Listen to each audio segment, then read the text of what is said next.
días. Vamos a informar, como todos los martes, sobre el pulso de la salud, en especial lo que tiene que ver con pandemia y las vacunas. Vamos a iniciar con el doctor Hugo López-Gatell, luego Marcelo Ebrard por lo del abasto, el envío de vacunas, y el general Luis Crescencio Sandoval para la logística y la distribución de las vacunas. Estos tres servidores públicos van a informar. Entonces comenzamos. Con su permiso, presidente, con mucho gusto. Canciller, general, almirante, muy buenos días. Muy buenos días tengan todas y todos ustedes. Como cada martes vamos a comentar sobre el progreso del plan de vacunación y desde luego el estado también que guarda la epidemia en México. Vamos a utilizar el informe técnico que presentamos por las tardes en la conferencia de prensa diaria de carácter técnico y en este caso está actualizada la información de vacunación hasta el corte de las 21 horas de ayer por la tarde, como que difiere de lo que presentamos a las 7 de la noche porque contiene ya dosis adicionales de vacunas que se pusieron entre las 4 y las 9 de la noche. Vamos a poner la primera, por favor. En esta curva que ya es bastante conocida, lo que se muestra es cómo cambia la epidemia a lo largo del tiempo con la medida de los casos estimados. Aquí identificamos las personas que han sido confirmadas con enfermedad COVID-19, más aquellas que tienen los síntomas, pero está en proceso su confirmación por laboratorio. Sin embargo, lo agregamos porque conocemos el porcentaje de positividad de las personas enfermas. Vemos claramente cómo tuvimos un evento máximo a mitad del año pasado, en julio, hasta final de julio. Después descendió en agosto y septiembre y a partir de octubre empezó a aumentar. Tuvimos un momento máximo en enero, en la primera semana de enero, cuando llegamos a tener lo que hasta ahora ha sido la máxima expresión de la epidemia.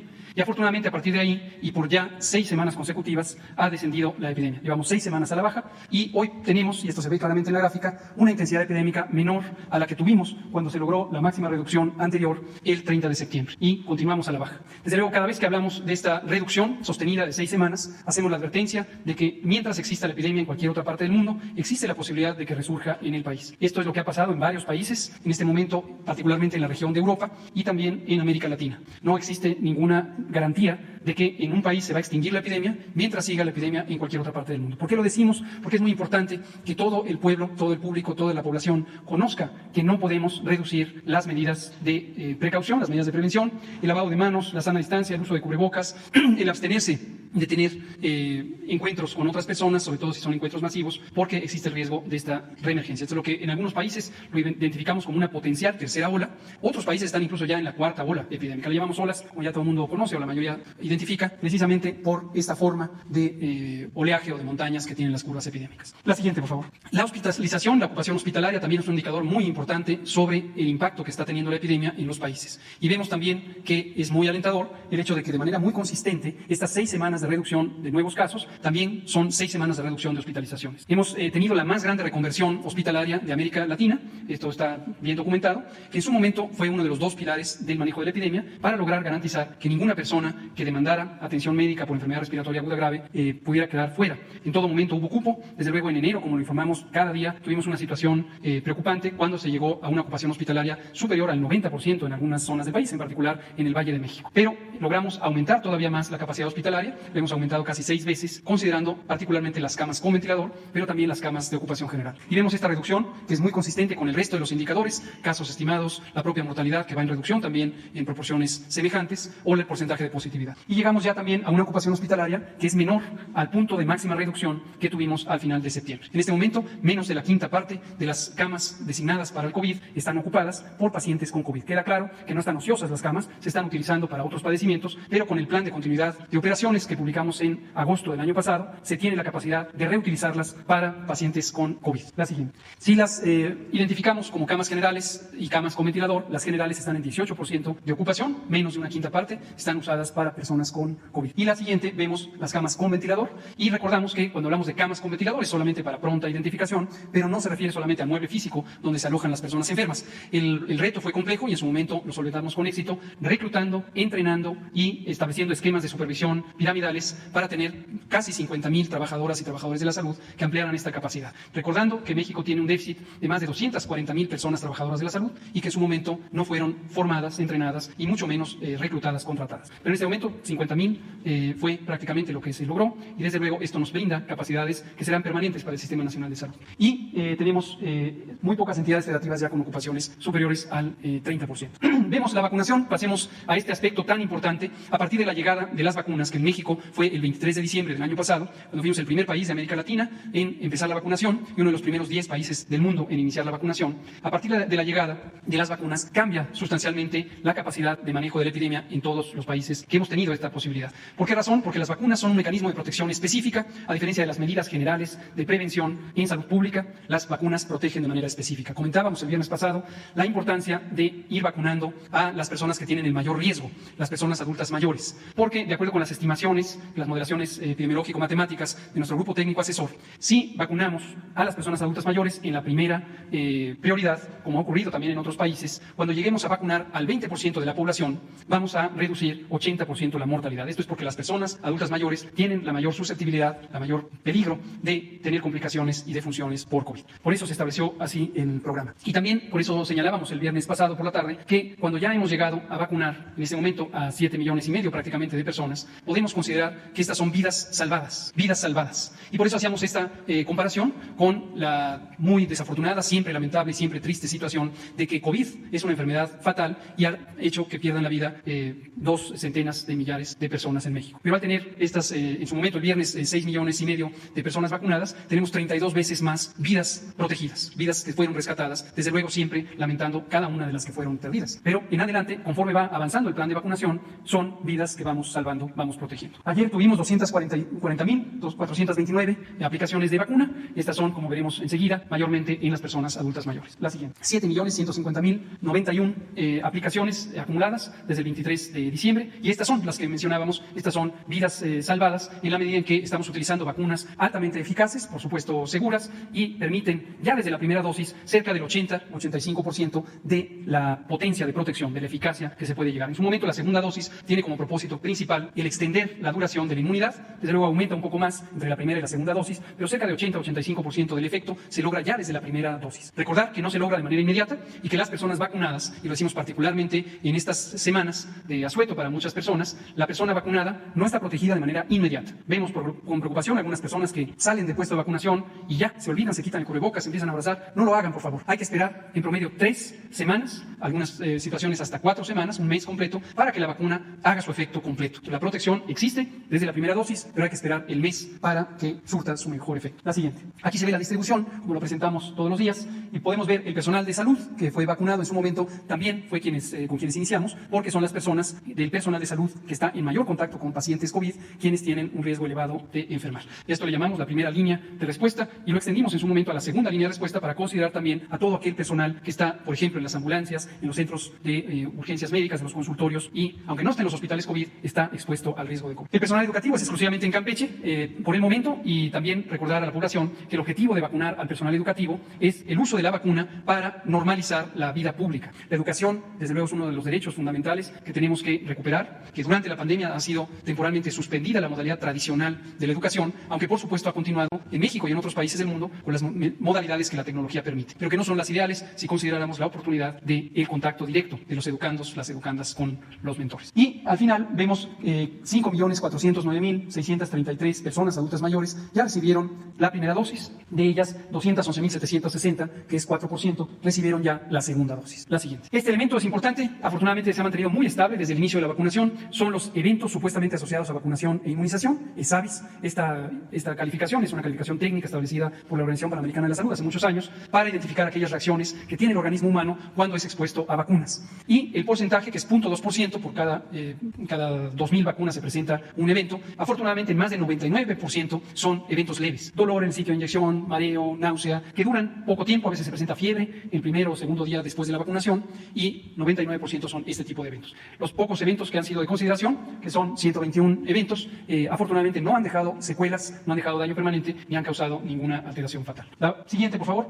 Vemos la distribución de vacunas, lo que se ha recibido en México desde el 23 de diciembre de 2020. En total son 12,334,445 dosis de vacunas. De estas 5 clases de vacunas que estamos utilizando en México, Pfizer-BioNTech, 4,548,375, fue la primera vacuna que utilizamos y es una vacuna que nos ha hecho, además, desarrollar nuestra capacidad en salud pública. El reto de la ultracongelación nos permitió organizarnos para tener una expansión acelerada, pero muy efectiva, de la capacidad de refrigeración. En este caso, de ultracongelación, una vacuna que se conserva a 70 grados centígrados bajo cero. Después tenemos AstraZeneca. Originalmente habíamos recibido 800,000 vacunas que ya fueron aplicadas. fabricadas hace varias semanas a partir de un contrato que se hizo con el Instituto Serológico de la India, una empresa farmacéutica productora de vacunas que abastece a más de 94 países y al sistema de Naciones Unidas. Y recientemente tuvimos el abastecimiento, el domingo por la noche, a las 10 de la noche, tuvimos el abastecimiento de 1.5 millones de dosis de vacunas que fueron producto de la respuesta muy positiva del gobierno de Estados Unidos a la petición que hizo el presidente López Obrador y las gestiones del canciller Ebrard, quien explicará este proceso. De Sinovac teníamos 4 millones de dosis, también la mitad ya ha sido aplicada, la otra mitad recientemente llegó, han llegado embarques de 1 millón y en este momento ya se distribuyó lo más reciente para que sea aplicado esta misma semana. Todas estas vacunas que aparecen ahí enlistadas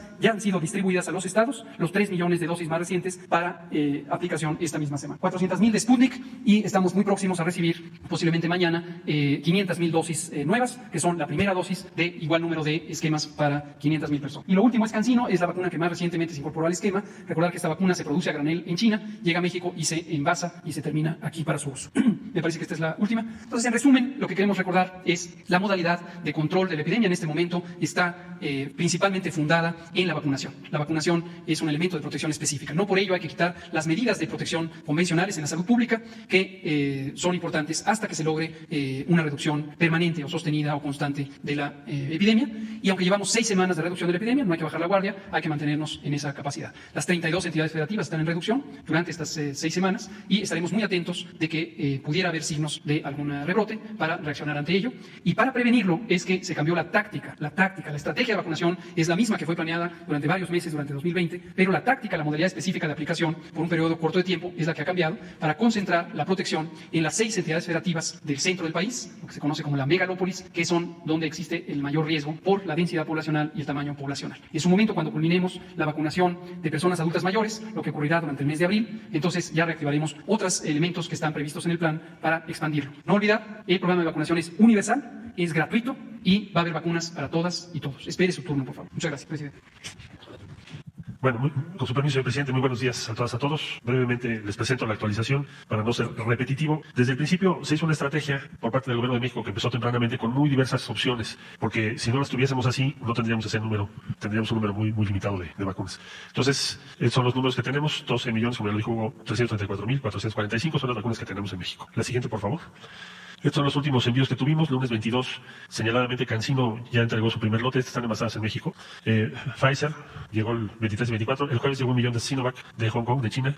El sábado llegaron 65.000 envasadas desde China. Y el domingo recibimos 1.510.600 AstraZeneca provenientes de Estados Unidos. Me he preguntado por qué AstraZeneca, porque necesitábamos la segunda dosis. Y esa fue la prioridad para México. La que sigue, por favor. Siguientes envíos. Entre el 30 y 31 recibiremos esta cifra de Pfizer. O sea, el día de hoy y mañana, entre el 31 y el 3, medio millón de Sputnik. Le puse por confirmar por los horarios, pero sabemos que van a llegar en estos días. Y el día jueves primero de AstraZeneca, 1.209.900, que provienen de los Estados Unidos. La siguiente, por favor. Subrayo esa gestión. Como resultado de la conversación que hubo de los presidentes López Obrador y Biden, fue el 1 de marzo, el gobierno de Estados Unidos acordó enviar a México 2.7 millones de dosis de vacunas. El 28 de marzo llegaron 1.5 y es el cargamento más grande que hemos recibido y el primero que Estados Unidos envía fuera de ese país. Desde nuestro punto de vista es una muestra tangible de la relación que se ha construido entre ambos presidentes en la relación bilateral y apreciamos y agradecemos en todo lo que vale esta decisión, esta autorización del gobierno de los Estados Unidos. La que sigue, por favor. Bueno, informarles brevemente que estamos trabajando ya en 17 consulados que están haciendo jornadas de vacunación en los Estados Unidos, que es el otro tema que nos ha encargado el presidente de la República. Y eso sería cuanto, señor presidente. Con su permiso, señor presidente. Bien, aquí tenemos la distribución de las vacunas que arribaron aquí a la Ciudad de México. La vacuna CanSino, como ya lo mencionó el señor canciller, la Sinovac y la AstraZeneca. Estas fueron llegando desde el lunes, la CanSino, el jueves la Sinovac y el domingo la AstraZeneca. Todas estas vacunas se concentraron a Birmex para hacer la notificación entre el lunes y domingo, realizaron esta actividad y a partir de ayer 29 se inició la distribución de 3.315.830 dosis. 17 estados se iniciaron la distribución vía terrestre por la empresa Birmex, con seguridad de Sedena, Semar y Guardia Nacional. Se establecieron las 7 rutas terrestres, aún no terminan, aquí las voy a mencionar. En la ruta 1 ya cumplieron a 2 estados, Michoacán y Jalisco. Está en proceso del día de hoy llegar a Colima y poder hacer entrega de las vacunas. En la ruta 2 ya está en Guanajuato, Aguascalientes, quedando pendiente San Luis Potosí para hoy. En la ruta 3 está Zacatecas y Durango, nos queda pendiente para hoy Durango. En la ruta 4, Veracruz ya está concluida, queda Tabasco y Chiapas. En la ruta 5, Guerrero, Guerrero está ya entregada, vamos hacia Oaxaca.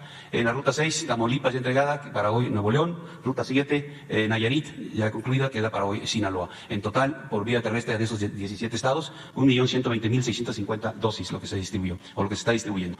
También a otros 7 estados, que son los estados aquí conurbados, los estados con sus propios medios recogen su vacuna y Sedena, Semar y Guardia Nacional les dan la seguridad durante el traslado. Estos ya se distribuyeron, ya las tiene Ciudad de México, Estado de México, Hidalgo, Tlaxcala, Puebla, Morelos y Querétaro. Es 1.937.090 dosis.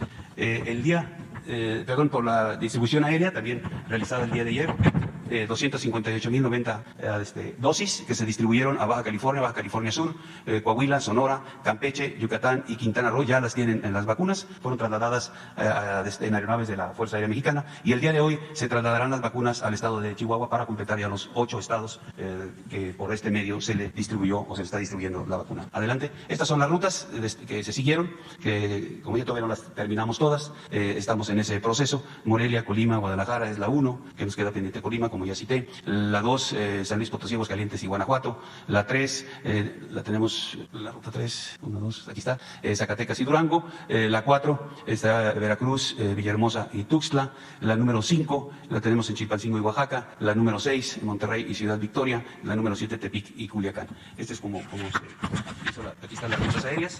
La Paz, Tijuana, la otra ruta, Torreón y Hermosillo. La 3, Campeche, Mérida y Chetumal. Y el día de hoy estaremos culminando las rutas aéreas con la ruta de aquí a Chihuahua. Estas. Bueno, pues esta es la información. No tenemos... De acuerdo, vamos a tener un control remoto del aeropuerto porque están llegando también vacunas. Quedaron pendientes de ayer Dalila Escobar y Irving Pineda.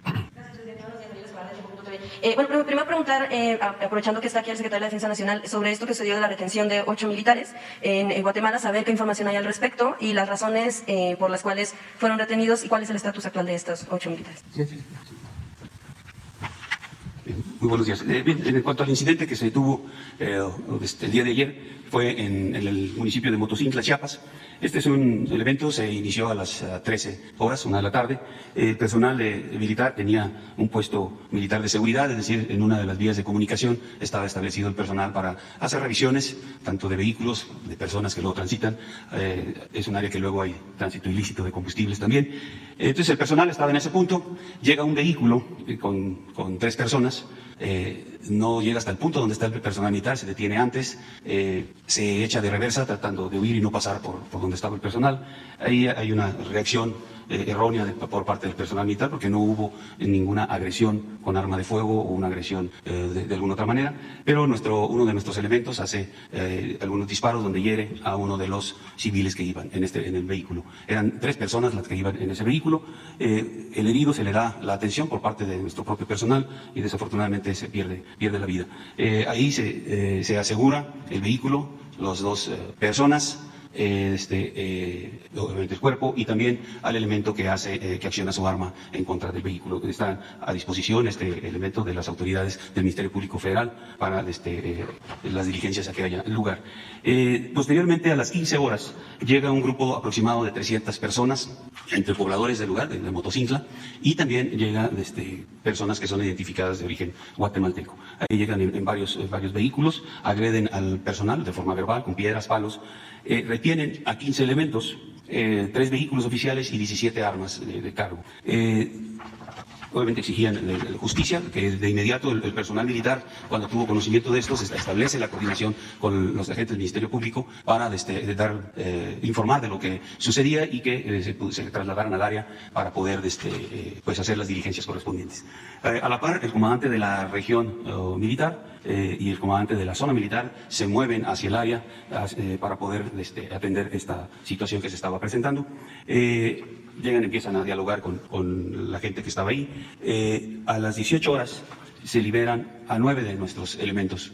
Se quedan 6 con las 17 armas, con los vehículos. Si bien se estableció que iban a ser movidos por esta gente hacia Guatemala, no dejan nunca el territorio, sí se los llevan a un punto lejano donde estaba el área donde fue el incidente, pero no cruzan la frontera con Guatemala.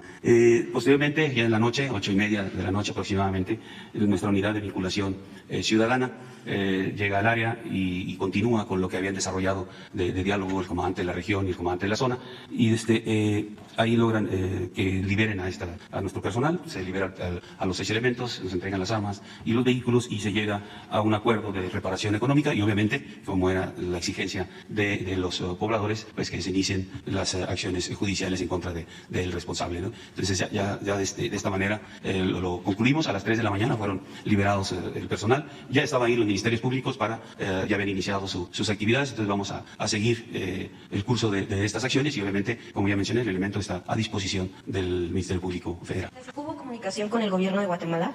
Obviamente para hacer este tipo de movimientos para que pudieran soltar. Finalmente eran personas de origen guatemalteco. No, como no pasaron la frontera, no Todos hubo necesidad y el arribo precisamente de los comandantes de región y de zona militar en el área y empezar a ver con la gente que estaba haciendo sus exigencias ahí, también facilitó que no se presentara esta situación. Gracias, secretario. Presidente, en otro tema, ayer, pues hablaba usted, lamentaba el asesinato de esta mujer, Victoria, en el sureste, en Quintana Roo. Sin embargo, pues el propio fin de semana, el mismo fin de semana, hubo otros 3 asesinatos, presuntos feminicidios. Uno de ellos, Carla, el que en la isla Holbox estarían pensando que sería como, o los pobladores estarían mencionando que sería el primer feminicidio que ellos hayan visto. Otro asesinato de una mujer en Cancún. Y pues sin olvidar también lo que sucedió con esta menor en el Estado de México, Wendy, las imágenes que vimos del ataúd siendo cargado por sus propias compañeras. Y preguntarle si en este sentido no pensarían que el problema pudiera estar en el planteamiento que se tiene en torno a atender el tema de feminicidios desde la misma perspectiva que se atienden las desigualdades en general en el país, y si no, más bien sería replantear para que le llegue a la población la idea de que la cuestión del machismo es una situación estructural que tiene causas muy distintas a las que tienen los demás tipos de desigualdad, presidente. Pues estamos trabajando todos los días para garantizar la paz, que no haya violencia y protegiendo a las mujeres. Y no va a quedar impune ningún crimen. Ayer hablaba yo de que la diferencia de nuestro gobierno con lo que sucedía anteriormente es de que antes habían estos crímenes y podía haber impunidad. Ahora no hay impunidad para nadie. Además, no se ocultan las cosas, se informa. Antes se negaban los hechos, se protegía a los responsables, había impunidad. Ahora no, es distinto. También en el caso de los feminicidios, antes no se consideraban feminicidios, eran homicidios. Esta clasificación comienza prácticamente con nosotros. Por eso también el aumento de feminicidios, entre otras cosas, porque antes asesinaban a las mujeres y no se consideraba feminicidio, eran homicidios. Entonces, estamos avanzando para que haya paz, haya tranquilidad, y sí consideramos, ayer lo expuse con mucha claridad, de que tenemos que combatir la desigualdad, pero entender que por esa desigualdad en lo económico, en lo social, se generan injusticias y violencia. Porque durante el periodo neoliberal no se hablaba de la desigualdad como se debe de concebir en lo general, el que unos cuantos acaparen la riqueza y la inmensa mayoría viva en la pobreza. Esa desigualdad que viene de lejos, apenas había llegado Humboldt a México a finales del siglo XVIII y hablaba de que no había visto un país con tanta desigualdad como el nuestro. Usó una palabra que es todavía aplicable, desigualdad monstruosa. Por eso Morelos, años después, plantea en los sentimientos a la nación que hay que moderar la indigencia y la opulencia, que tiene que haber igualdad. Y siempre las luchas en México se han originado o han surgido en busca de igualdad. Y cuando más desigualdad se ha producido en toda la historia es en el periodo neoliberal de 1983 a 2018. Empieza con el llamado modelo económico neoliberal, que es sinónimo de desigualdad y de corrupción. Se agrava la desigualdad como nunca en el gobierno de Salinas de Gortari. Y hay una prueba irrefutable, una prueba documental. Cuando inicia Salinas su gobierno y empieza a entregar los bienes del pueblo y de la nación a particulares, a sus allegados, esto es en 1988, solo había en México una familia que aparecía en la lista de los hombres más ricos del mundo, de la revista Forbes, que publica esa lista año con año. Por cierto, le empezó a publicar ese año, el 88. Le aparecía la familia Garzazada con $2,000 millones de fortuna. Empieza el repartidero con Salinas y al final del gobierno de Salinas, ya en la lista hay 24 multimillonarios, de 1 a 24 en la lista de Forbes, con un capital que suma $48,000 millones. Y la mayoría de ellos habían sido beneficiados con empresas, con bancos, con bienes entregados por Salinas. Es el periodo de mayor concentración de riqueza, pero lo sostiene el Banco Mundial, creo que hasta el Fondo Monetario Internacional. A ver si no encuentras en mi libro, La economía moral, una gráfica de la desigualdad en México en los últimos tiempos. Van a ver algo que es interesante. Entonces, mientras buscan la gráfica, esa desigualdad produce mayor pobreza, marginación. La gente tiene que buscarse la vida como puede. Es a partir de la política neoliberal que empieza a crecer la economía informal, porque es como una válvula de escape. Si no hay crecimiento económico y solo el gobierno o quienes detentan el poder están dedicados a saquear y no se atiende al pueblo, pues la gente en el abandono busca cómo salir adelante. Entonces crece la economía informal y crece la migración, que nos ayudaron a atemperar la crisis. Si no, estaría peor la situación, porque imagínense si la gente no sale a buscarse la vida a otras partes. Hubiésemos padecido de más violencia todavía. Son héroes los que, en vez de quedarse en sus pueblos y caer en la tentación de tomar el camino de las conductas antisociales, deciden irse, arriesgándolo todo, cruzar la frontera para salir adelante, como sucedió en Estados Unidos. Ahora estos migrantes nos están ayudando.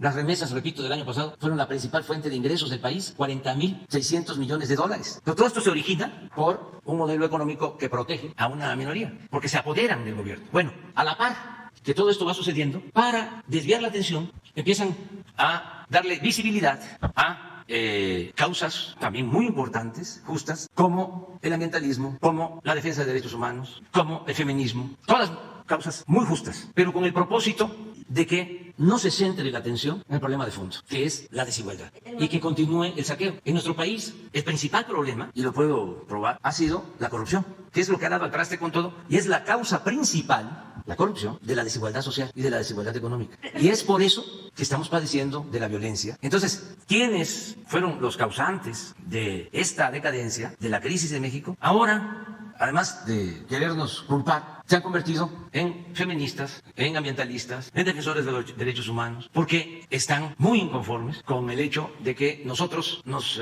hemos dedicado a combatir el principal problema, la corrupción, porque sabemos que solo purificando la vida pública, acabando con la corrupción y con la impunidad, vamos a tener una sociedad mejor. Presidente, pero bueno, por lo que acaba de decir, nada más no tenía yo en cuenta, pero el hecho de que existan causas feministas es porque existen feminicidios, es porque existe violencia contra las mujeres, no por querer desviar la atención. Es un poco como lo que usted decía, es más bien, si existen nada más feminicidios es precisamente por la idea de creer que no tienen una causa distinta a cuestiones como corrupción, otro tipo de problemas que hay en el país. Son cuestiones de fondo muy distintas. Lo digo porque lo... Sí, pero en un gobierno autoritario y corrupto hay mucho más feminicidios y mucho más violación de derechos humanos y mucho más destrucción del medio ambiente. Eso está demostrado.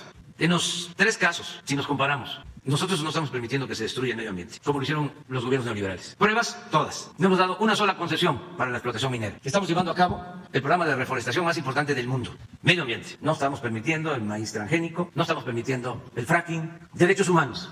Ya no hay masacres, como eran las cosas antes. Hace 10 años, 2011, que gobernaba Felipe Calderón, podemos verlo también, y ahí está también en mi libro, podemos ver la gráfica, el índice de letalidad, porque declaró la guerra y porque había la orden de barrer más muertos que detenidos. 2011 y 2012, así, hasta arriba, la letalidad. No, el hecho de declarar la guerra, derechos humanos, feminicidios, estoy hablando. Antes ni siquiera se consideraban como feminicidios los asesinatos de las mujeres. Ahora, aún con resistencias, cada vez que hay un asesinato de una mujer, tiene que considerarse feminicidio. Y no solo eso, se investiga y se castiga a los responsables. Estamos viendo este caso, ¿no?, tan lamentable de Tulum. ¿Qué pasó cuando se violó y se asesinó a una anciana en la Sierra de Zongolica? ¿Qué dijo entonces el presidente? Entonces, no somos iguales. Por más que la intelectualidad orgánica, que la prensa vendida o alquilada quiera compararnos, no somos lo mismo. Es que precisamente el tema de la demanda que se hace no es una cuestión de que sea a partir de su gobierno. Los feminicidios, como bien usted lo menciona, han existido desde muchísimo tiempo atrás. El punto es más bien, lo que piden es enfocarse precisamente en atender este tema y no precisamente una cuestión de confrontación, no es una cuestión que venga de la oposición, viene de las mujeres. No, hay que aclararlo porque, y es muy bueno el debate, porque se manipula. Entonces, es importante que se vean las cosas a fondo, como son, lo que planteé ayer, así con toda la claridad. Se habla de los avances que se tienen en la defensa de las mujeres en el mundo. Sí,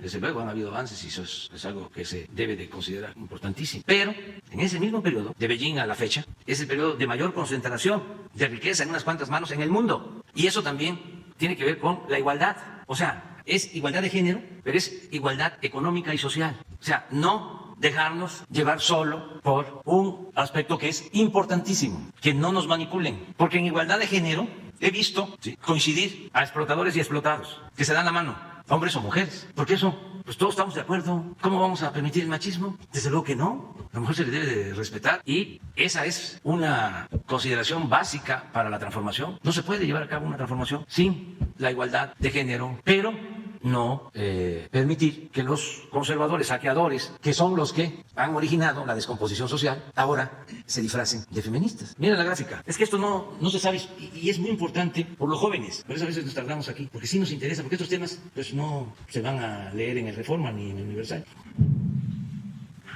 Miren cómo fue creciendo. Este es OCDE hasta el 12 y este es Banco Mundial. ¿Cuándo gobiernan Salinas? Del 88 al 94. Miren esto. Es el sexenio de más desigualdad. Por eso sostengo que es el padre de la desigualdad moderna. Pero ya les expliqué por qué se origina esta desigualdad. Porque hay una transferencia de bienes del pueblo y de la nación a particulares. Eso es lo que llevan a cabo. La entrega de los bancos, la entrega de empresas, minas a particulares.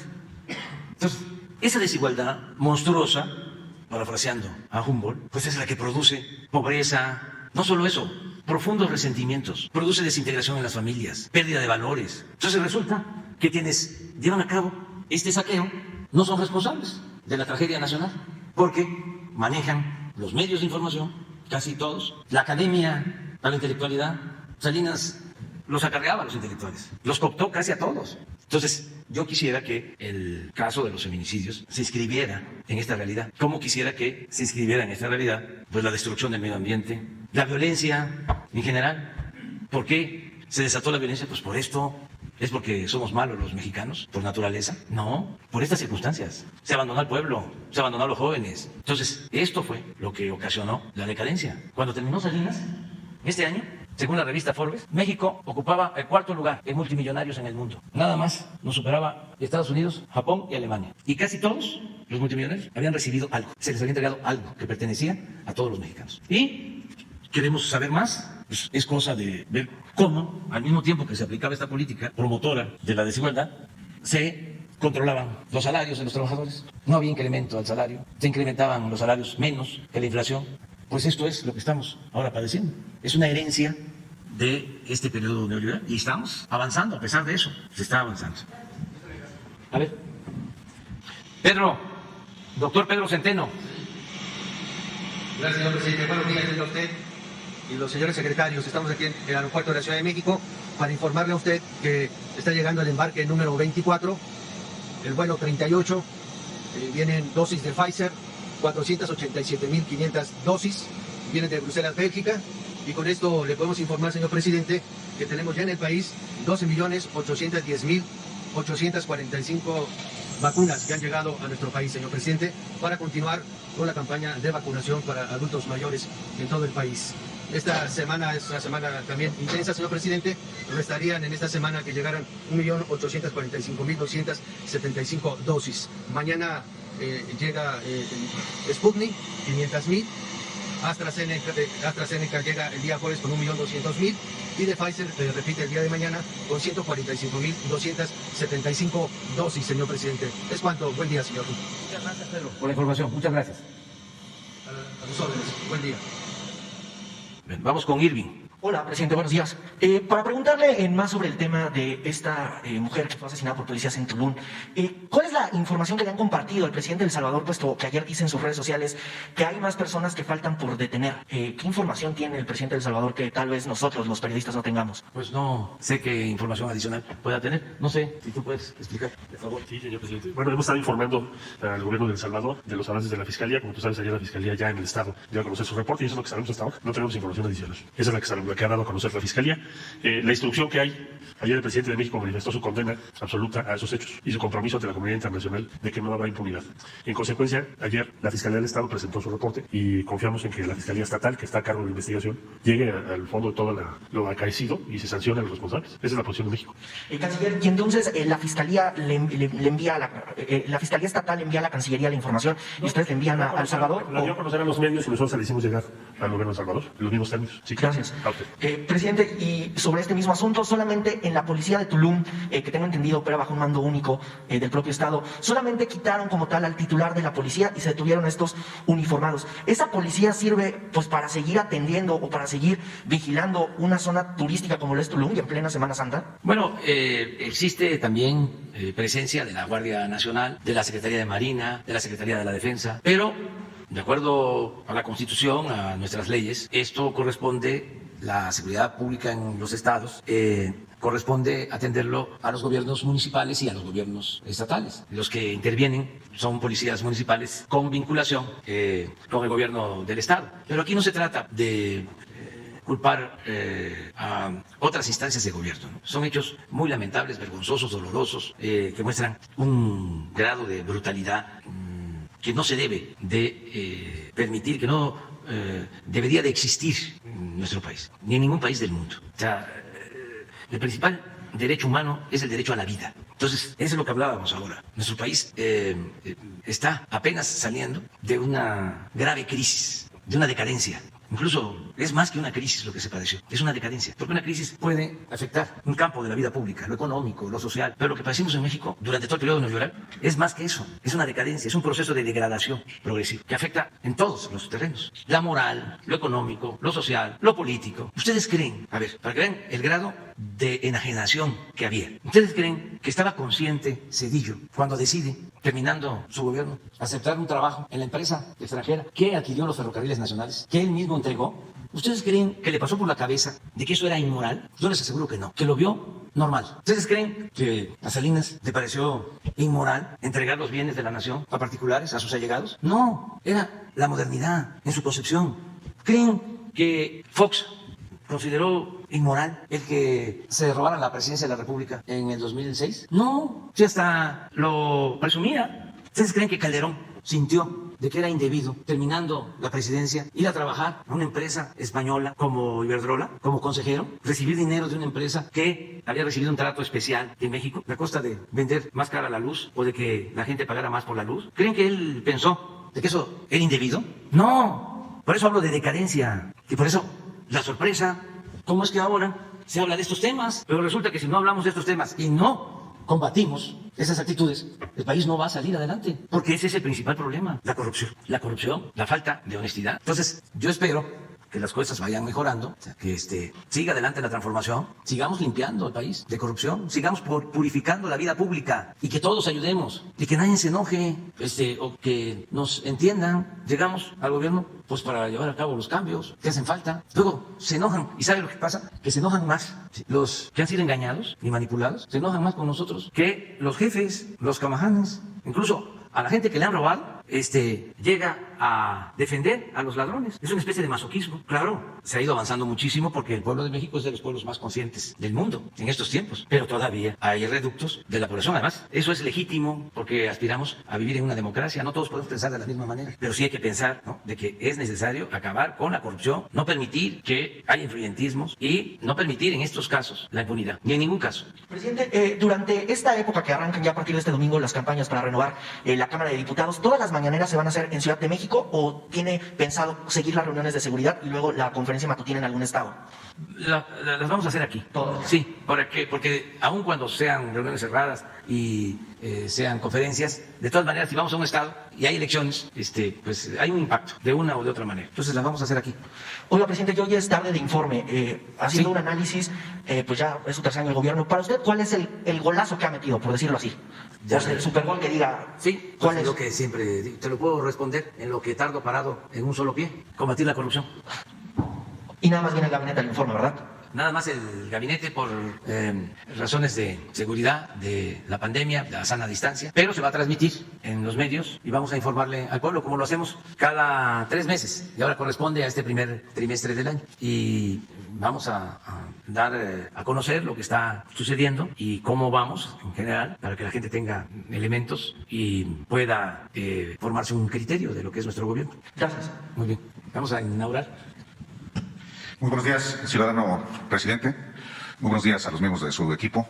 Buenos días también a mis compañeros periodistas y muy buenos días también a quienes nos siguen esta conferencia de prensa en todo el país. Mi nombre es Álvaro Delgado, trabajo en el diario digital Sin Embargo, publica una columna en el Heraldo de México, hizo conductor junto con Alejandro Páez Varela del programa Los Periodistas.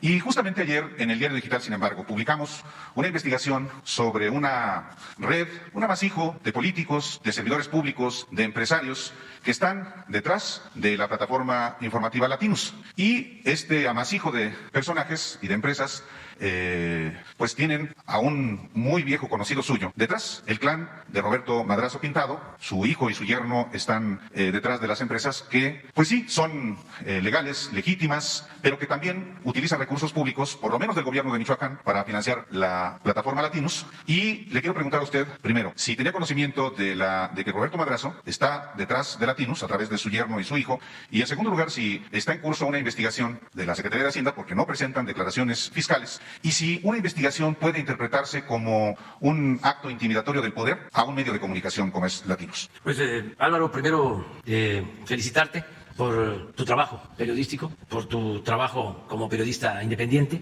que lo eres, y también felicitarte porque tomaste la decisión de salir de Proceso, una revista de mucho prestigio, dirigida por don Julio Scherrer, que paz descanse. Carlos Fuentes llegó a decir que don Julio Scherrer era el Francisco Zarco del periodismo. Entonces, el que hayas tomado la decisión de salir y seguir haciendo el periodismo. Acerca de la investigación que realizaste, pues es creíble, sí tenía información. ¿Que Roberto Madrazo estaba detrás de Latinus? Sí, no él, sino familiares de él, como personas vinculadas al gobernador de Michoacán y a quien fue subsecretaria de Relaciones en el gobierno de Vicente Fox. Patricia Olamendi. Sí, tenía yo la información. Porque aquí llega de todo, ya no hay espionaje, pero hay mucha inteligencia, porque la gente nos informa. Pero no consideramos que nos correspondía denunciarlo, porque queremos que la vida pública sea cada vez más pública y que no haya censura. Además, no queremos que se utilice de excusa si hacemos una denuncia de ese tipo para señalar de que estamos limitando la libertad de expresión. Queremos que todos puedan ejercer sus libertades, como se está haciendo, sin límites, hasta con insultos, y no censuramos. Usamos el derecho de réplica, pero en el caso de quienes están financiando a este programa, no nos hemos ocupado. Sí he hecho mención a Loret de Mola y a Víctor Trujillo, a veces, ¿no? Porque son muy tenaces, críticos nuestros. Somos como el centro, pues, de todo su quehacer periodístico, como lo somos para otros medios, no solo en ese caso. Entonces, a veces sí respondo. En una ocasión, Loret de Mola aseguró de que algunas obras de reconstrucción en Palenque y el Tren Maya se estaba haciendo porque la quinta que heredaron mis padres, la quinta de Palenque, iba a subir de precio, que con todas esas obras íbamos a tener plusvalía, íbamos a ganar plusvalía. Entonces, desde aquí le mandé a decir que le proponía un trato, que le cambiaba su departamento de Miami por la plusvalía que iba a obtener la quinta. Y hasta ahora no he recibido respuesta, porque estoy seguro que me iba yo a rayar. Pero ese tipo de cosas. Ahora, lo cierto es que están muy nerviosos y muy desesperados, tanto los voceros como los que están detrás, los que están financiando todas estas campañas en contra de nosotros. Va a llevarse a cabo, está en curso una investigación, aunque no presenten sus declaraciones fiscales. Solamente que tenga que ver con el SAT, porque tampoco pueden haber privilegios. Todos tenemos que cumplir con nuestra responsabilidad fiscal. Y en eso sí, aunque digan que es una represalia, pues es cosa aquí mismo de demostrar que no pagan los impuestos y que por eso es que se les está requiriendo, no por lo otro. Y están también en su derecho de confrontarnos políticamente, porque nosotros hemos ya también diferenciado qué es el bloque conservador y qué es el agrupamiento nuestro, ¿no? O sea, ellos están defendiendo el régimen de corrupción, de injusticias, de privilegios. Ellos defienden la corrupción, de eso no tengo duda. Hablando de corrupción, hablando de fraude, hablando de Roberto Madrazo, por cierto, aquí traigo su libro en el que en una parte dice, ¿a dónde lo llevará a él en lo personal? Se refiere a usted, a su gobierno, y lo más importante, ¿a dónde llevará al país y a millones de mexicanos? ¿Sobrevivirá la nación a la destrucción en marcha? Lo cito por lo siguiente, más allá del bloque conservador, hay mexicanos que exigen que haya, por supuesto, elecciones libres, equitativas, justas. En la historia de México, los fraudes electorales han sido avalados, han sido instrumentados o han sido tolerados desde el poder presidencial. A usted le corresponde, como presidente de la República, la primera elección, nada menos que la más grande de la historia. Y una de las exigencias que usted ha tenido desde 1988, desde Tabasco, ante Roberto Madrazo, por ejemplo, fue elecciones libres y justas. Usted le exigió en su momento a Zedillo y le exigió en su momento a Vicente Fox no meterse. No se meta, presidente, fue una expresión que usted utilizó de manera reiterada. Y hay quienes le están pidiendo a usted no se meta, presidente. ¿Qué garantías auténticamente da usted para que haya, ahora en el arranque de las campañas el próximo lunes, garantías absolutas de que no se va a meter usted ni el aparato del gobierno que encabeza? Es una convicción, Álvaro. Me negaría por todo lo que acabas de decir. Siempre hemos luchado a favor de la democracia. Sería incongruente que ahora nosotros apostáramos por el fraude electoral. Sería vergonzoso. Es una traición, pero no solo al pueblo, a uno mismo. Lo que estimo más importante en mi vida es la honestidad en todos los sentidos. Entonces, no vamos a intervenir. Lo que sí vamos a hacer es denunciar actos antidemocráticos, porque necesitamos establecer la democracia. Parte de la descomposición a la que hice referencia se originó en México por la falta de democracia, porque la democracia es contrapesos, es equilibrios, significa competencia, significa que nadie se sienta absoluto en ningún nivel de la escala, significa que el pueblo sea el que tenga siempre las riendas del poder en sus manos, significa mandar obedeciendo, significa aceptar que en una democracia es el pueblo el que manda. Entonces, es muy importante que haya democracia en el país y vamos a lograrlo entre todos. Por eso convoqué a los gobernadores a hacer un acuerdo en favor de la democracia. Pero también hay ahora un marco legal para castigar el fraude, que no existía. Cuando hicieron el fraude de 2006, de Los Pinos llamaban a millones de mexicanos para decirles que yo era un peligro para México. Se demostró, se probó, y la fiscal electoral en ese entonces, una señora, ¿sí? ¿Me lo repites? María de los Ángeles Fromo, Rangel. Sí, ella, en su resolución, asegura de que sí se llevaron a cabo las llamadas, pero no estaba tipificado como delito. Ese fraude no estaba tipificado como delito. Eran llamadas y correos electrónicos. Sí, en el caso de Madrazo, cuando las cajas, el tope de campaña, en aquel entonces eran creo que 3 millones de pesos, y él utilizó 70 millones de dólares. O sea, todo. 241 millones de pesos. 241 millones de pesos. De 3 millones a 241 millones. Mucho dinero de Cabal Peniche y de varios empresarios y dinero del mismo gobierno. Se documentó todo. No era delito. Ahora ya se reformó la Constitución, ya se reformaron las leyes. Ahora todo eso es delito. El fraude es delito y es delito grave. No hay derecho a fianza. Es como la corrupción, es como el robo de combustible. Ya son delitos graves. Entonces, sea quien sea, un ciudadano, un delincuente electoral de los llamados mapaches electorales, un presidente municipal, un gobernador, un secretario, el propio presidente. En la historia de México, en la Constitución de 1857, se establecía de que el presidente de México podía ser juzgado por violaciones electorales. Y en la Constitución vigente de 1917 se suprimió, porque desde los años posteriores a la Revolución Armada se apostó por un sistema político presidencialista. Y por eso los fueros al presidente y la protección al presidente. Eso ya no hay, ya no existe ahora. A mí me pueden juzgar por cualquier delito como a cualquier ciudadano. Y el fraude electoral, repito, es un delito grave. Entonces, vamos a buscar entre todos que las elecciones sean limpias y libres. Y todos ayudar, todos. Ayer estaba yo informándome, en Ecatepec detuvieron 3 camiones grandes, trailers, con láminas de zinc, con despensas, como si no viviéramos en tiempos distintos. Pero sí intervino la autoridad competente y sí hubieron detenidos. Entonces, esa es una investigación abierta y eso lo vamos a estar aquí denunciando. Correcto. Una última cosa. Yo soy de los convencidos de que todo debe estar sujeto al escrutinio, incluyendo el trabajo de los periodistas y de los medios. Pero ¿no considera, ciudadano presidente, que por salud pública, como jefe de Estado, con la investidura de jefe de Estado, debe amainar los ataques directísimos a medios y periodistas y que sea la sociedad la que identifique qué medios y qué periodistas se conducen con tal o cual manera? Es que es muy desigual. Pues sí, porque usted es el poder presidencial. No, porque me mayoritean.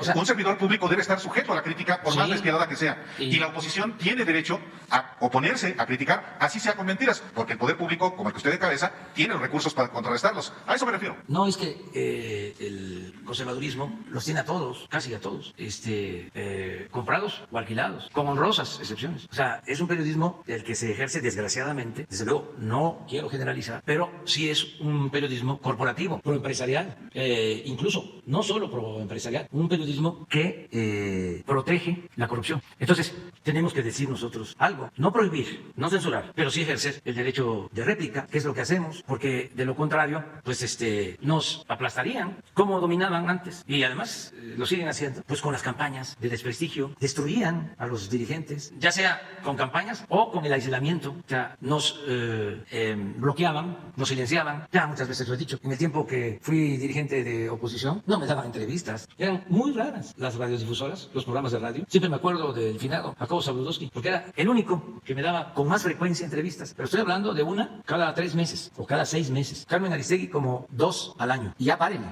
Todos los demás, nada. En el caso de el licenciado Zabludowski, como tenía que cuidar, porque la radio era de otras personas y tenía que cuidar ciertas formas, me decía, cuando le hablaba yo, me decía, ¿en qué puedo servirle, licenciado? Como dejando claro que él no me estaba entrevistando, que él no me había pedido la entrevista, sino que yo se la pedía. No me importaba, porque yo lo que quería era que nos escucharan, porque no es lo mismo ir a un acto, a una colonia y reunirse con 50, con 100 personas, que lo escuchen a uno en la radio, pues puede ser que hasta 20,000, 30,000, 50,000, es un meeting grandote. Imagínense cuando empezamos, que llegábamos a los pueblos, ya nos alegrábamos cuando se acercaban 15 o 20. Entonces, así fuimos abriendo brecha. Entonces, él, ¿en qué puedo servirle? ¿Qué quiere decir? Y entonces hablaba yo, pero de corrido. Para aprovechar el tiempo, pues fíjese, licenciado, de que vamos a llevar a cabo una movilización, vamos a estar en el Zócalo porque quieren privatizar el petróleo, porque quieren hacer esto y esto, y invito a todo el pueblo para que nos acompañe, y vámonos.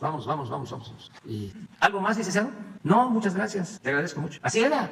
En una ocasión, un periodista que viene aquí a veces, que le agradezco mucho, me invita, ese me invitó, y estamos en plena entrevista de radio, y le habla el dueño de la radio, o sea, vamos a los comerciales, pues ya no regresamos, era una entrevista de 1 hora, tardó como 10 minutos, entonces, todo nervioso, ofreciéndome disculpa, porque ya no podíamos regresar. Digo, no te preocupes, le di un abrazo. Todo eso lo padecimos, y ahora, hay todas las libertades. Nunca habían cuestionado tanto a un presidente desde la época del presidente Madero como ahora. Conozco bien la historia del periodismo de México, sé lo que está sucediendo. Entonces, Álvaro, que tengamos nada más la posibilidad de este diálogo respetuoso, sin censura para nadie, y también sin perder el sentido del humor, no enojarnos, ver las cosas con tranquilidad. Muchas gracias.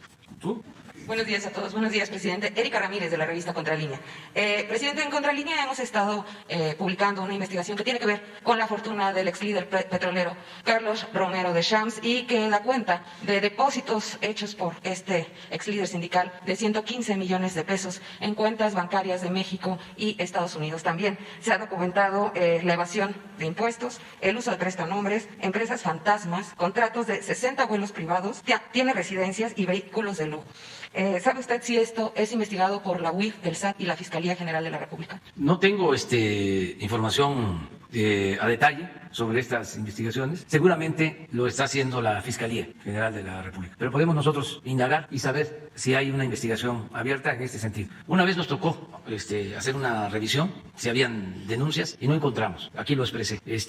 Por una investigación de ustedes, se le sugirió al señor Romero Deschamps que se jubilara en Pemex, porque no sabíamos, yo no sabía como presidente, de que él andaba de vacaciones. Aquí se planteó y me llamó la atención porque según lo que se esgrimió es de que durante todo el tiempo que estuvo de dirigente nunca salió de vacaciones y que ahora acumuló todos esos días y por eso iba a mantenerse de vacaciones hasta el 2024. Eso, la verdad, yo no lo sabía. Entonces me pareció, independientemente de lo laboral, porque puede estar establecido incluso en el contrato colectivo, me pareció una inmoralidad y hablé con el director de Pemex, con la secretaria de Gobernación, para que se investigara sobre este asunto. Y sí, en efecto, se comprobó de que tenía este mecanismo para proyectarse en el tiempo. Se habló de que era con la idea de regresar después, cuando ya no estuviésemos nosotros, que él se mantuviese en activo para que después del 24, que terminamos nosotros, él pudiera regresar al sindicato. Yo no creo que estuviese pensando en eso, ¿no? Pero lo que sí era inaceptable era lo otro, el que se le pagaran 4 años de vacaciones. Y no tuve oportunidad de hablar con el fiscal porque tenemos entendido que incluso hay una carpeta de investigación abierta por malos manejos en la administración que tuvo del sindicato con las cuotas que aportaban los trabajadores de Petróleos Mexicanos. No he hablado con el fiscal sobre este tema, pero sí vamos a indagar para saber si existe la investigación. Presidente, y tenemos conocimiento que por órdenes del director general de Petróleos Mexicanos, Octavio Romero, y del director corporativo, Marcos Herrería, se abrieron 6 carpetas de investigación en la CEIDO en contra de los gerentes de las 6 refinerías que hay en el país. En Contralínea tenemos los números de expedientes presidente, bajo acusaciones de estar supuestamente involucrados en el robo de combustibles y vinculados con el crimen organizado. ¿Nos podría ampliar esta información y si no, y comentarnos si esto no produce un sabotaje para lograr obtener 1.200.000 barriles de gasolinas para este año? Se está haciendo una investigación. La instrucción es que no haya impunidad, que todos podamos ser investigados, que haya escrutinio de todos los servidores públicos. Y sí existen esas investigaciones, pero no se puede declarar culpable a nadie hasta que no se presenten las pruebas o se demuestre que en efecto están involucrados con algún delito. Están abiertas las investigaciones, no solo en este caso, son cientos de investigaciones, todas relacionadas con el huachicol, porque se está combatiendo el huachicol con el apoyo de la Secretaría de Defensa, de Marina, de la Guardia Nacional, en ductos, pero también vigilando el manejo de las refinerías, porque hay testimonios de que antes salían pipas de las refinerías, o sea, no era el que se perforara un ducto y se llevara a cabo una toma clandestina o que se explotara la gasolina con una toma clandestina. No, también se permitía desde las refinerías, pero no es un caso generalizado, ni se puede culpar a todos. Se está haciendo una investigación y la investigación está a cargo del Gabinete de Seguridad que coordina Rosa Isela Rodríguez. Entonces, se está llevando a cabo esta investigación. No va a impedir el que se cumpla con la meta de procesar 1.200.000 barriles diarios en las 6 refinerías que se están modernizando. Es parte de un plan que tenemos, pero sí se está haciendo la investigación sin que esto signifique una persecución. No vamos nunca a utilizar mecanismos judiciales para venganza o fabricar delitos. Bien, ya por último, presidente, en la Secretaría... Así, que hay 2 denuncias en la unidad de inteligencia. Dice, no, hay 2 denuncias en la Fiscalía, según la unidad de inteligencia financiera, por depósitos de 309 millones de pesos. Eso es la información. ¿De número de Champs? Sí. Okay. Y ya por último, en la Secretaría de Comunicaciones y Transportes hay un subsecretario de Infraestructura, su nombre es Cedric Iván Escalante Sauri, que podría estar incurriendo en grave conflicto de interés al poseer empresas que mantienen contratos de obra con esta misma dependencia, presidente. Inclusive una de estas empresas lleva hasta el apellido Constructores Escalante y obtuvo un contrato millonario con la Secretaría de Comunicaciones y Transportes. Usted ha comentado que a veces se hacen cosas que parecen legales, pero que son muy inmorales. ¿Qué comentario tendría? No tengo esta información, es la primera vez que escucho sobre esta denuncia. Lo vamos a investigar. Conozco al ingeniero Cedri, es un buen profesional y no creo que exista este conflicto de intereses. De todas maneras, vamos a investigar. Yo sí quiero siempre que se comprenda que una denuncia que se hace aquí no significa ya una condena. Que hagamos todas las denuncias, nada más que siempre quienes nos están viendo, ¿no?, la persona aludida considere que no es un tribunal para linchar a nadie o para hacer un juicio sumario, que se considere eso. Se garantiza el derecho a la libertad de expresión, que todo se pueda preguntar y que no haya censura en nada, libre, pero que sí tengamos conciencia de que las denuncias tienen que probarse y para eso está el Ministerio Público y para eso están los jueces, nada más con esa salvedad. Pero lo mismo en el caso de esto que acabo de dar a conocer, de que el señor Romero de Champs tiene 2 denuncias en la Fiscalía y por depósitos de 309 millones, pues es la Fiscalía la que va a decidir si las pruebas son contundentes, si el dinero es producto de ilícitos, todo lo que tiene que hacer la autoridad. O sea, no podemos condenar a nadie sin prueba. Es más, la misma Constitución protege, ¿no?, a los ciudadanos sobre este tema. Pues por lo que me están diciendo, sí. Presidente, por último, Se presentan las denuncias porque hay una instrucción que yo he dado. Toda dependencia del gobierno que tenga conocimiento de un presunto ilícito tiene que de inmediato presentar denuncia. Ni siquiera hace falta que me consulten para no ser nosotros encubridores o cómplices. Quienes me informan más son los secretarios de Marina y Defensa. Tienen ellos, por norma, informar de todo al presidente. Son las 2 secretarías que más me informan. Hoy, por ejemplo, además de que se trató en la reunión de seguridad, me informaron por escrito lo de la frontera y sobre otro asunto. Sí. Porque hubo una fuga, o se presume que hay una fuga de combustible en un canal, el canal emisor, en el tren emisor, y desde la tarde se empezó a actuar porque se estaba acumulando en el canal combustible y para evitar una explosión se intervino Protección Civil, el gobierno de la ciudad, el gobierno del Estado de México, hasta la madrugada ya pasó la emergencia porque vamos a llevar a cabo un desalojo. Entonces, ese informe hoy por escrito de la Secretaría de Defensa, nada más para que tengan ese conocimiento, ¿no? Y ya por último, presidente, ¿tiene algún pronunciamiento ante la falta de pagos a profesores de asignatura en la máxima casa de estudios, la UNAM, que aunque, bueno, es autónoma, pues el presupuesto es público y, bueno, este conflicto ya lleva bastante tiempo? No tengo información, pero yo creo que lo van a atender. O sea, si es que hay adeudos a maestros, porque se les autorizó su presupuesto y no se les ha dejado de entregar. Me refiero a las universidades, no solo a la UNAM, a todas las universidades. Es como las participaciones federales a los estados. Eso es de rigor, mes con mes se les entrega. No tenemos demora en lo que corresponde a los estados, en lo que corresponde a las universidades. No tenemos ninguna demora y también se están acortando muchísimos los tiempos para pagar a proveedores. En el caso de Pemex, por ejemplo. Y ahora ya hay una plataforma para que se pueda saber quiénes son los que están ofreciendo servicios en Pemex, qué empresas, contratistas, qué proveedores, qué tipo de contrato tienen, cuánto se les ha pagado, cuánto se les debe, cuánto se les va a pagar en el futuro, en qué fechas. Se está transparentando todo el manejo de contratos en Pemex como nunca se había hecho. O sea, para que se pueda consultar en Internet. Ya nos vamos. Gracias, presidente. Para mañana. Mañana ya les adelanto, no vamos a tener mañaneras jueves y viernes. Entonces mañana sí, pero jueves y viernes no. Y están invitados para las 5 de la tarde el informe. Muchas gracias. ¿Sí? ¿Convence a Jesús?